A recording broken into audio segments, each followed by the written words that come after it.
Hello सबैजनालाई welcome to my vlog today I am going to make a cleaning vlog यो चाहिँ मैले किन बनाएको भन्दा मलाई चाहिँ 2 दिनदेखि सन्चो थिएन अनि सन्चो नहुँदा चाहिँ शरीरमा ताकत पनि हुँदैन एनर्जी पनि हुँदैन अनि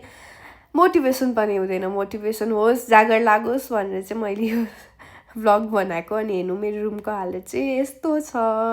अनि भाँडा सिङ्कमा उत्तिकै छ अनि फ्रिजको हालत पनि उस्तै छ बचेको खानाहरू सबै फ्रिजमा थियो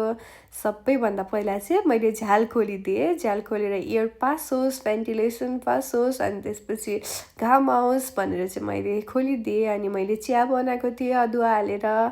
किनभने ताकत आओस् अनि एनर्जी आओस् भनेर चाहिँ दिनभरि काम गर्नु छ नि त मलाई थाहा छ दिनभरि लाग्छ कि मलाई सफा गर्नुलाई चाहिँ अनि यस्तै हो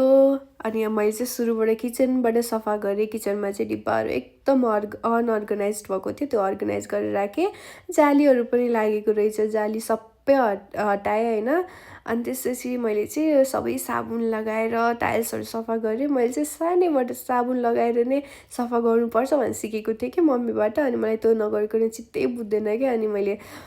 भाँडा माझ्दाखेरि चाहिँ मलाई एकदम धेरै टाइम लागेको थियो भाँडा माझेर सबै भाँडाहरू थन्काउनुतिर लागेँ फेरि मैले त्यो टाइल्स अघि साबुन र पानीले पुसेको थिएँ नि त अनि सबै भाँडा राखिसकेपछि चाहिँ मैले फिनाइलले पनि पुसेँ किनभने कक्रोचहरू पनि त आउन दिनु भएन नि त अनि यता चाहिँ मैले हेर्नु न घाम लाग्ला भनेर झ्याल खोलिदिएको थिएँ तर चाहिँ त्यहाँबाट पानी आयो पानीको बादसिट आयो इन्डक्सन त्यही राखेको थिएँ धन्न इन्डक्सन चाहिँ बिजेन अनि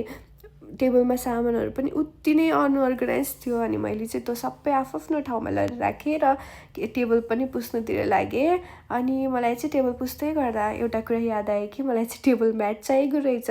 एउटा टेबल म्याट राख्नुपर्ने तातोहरू राख्दा पनि अनि पानीहरू राख्दा आउँदा पनि त्यो बचाउँछ नि त त्यो भएर अनि हेर्नु न मेरो ट्राउजरको हालत चाहिँ यस्तो भएको छ त्यो चाहिँ धोएको ट्राउजर हो है यता चाहिँ टिभी ऱ्याक छ यो पनि पुसेँ यो चाहिँ मलाई चाहिएको थिएन तर पनि अब धुलो जमाएर राख्ने त भएन नि त यता चाहिँ यो धोएको कपडामा चाहिँ थाकिसकेको थियो शरीरमा ताकत थिएन हेर्नु न यो ट्राउजर त्यो बेडसिट पिलो कभर सबै पहिलो पहिलो भएको छ नि यो चाहिँ मैले कपडा धुनु पठाएको थिएँ अनि कपडा धुनु पठाउँदाखेरि चाहिँ मैले सलमा हालेर पठाएको थिएँ कि मेरो कुर्ताको सलमा अनि मैले अनि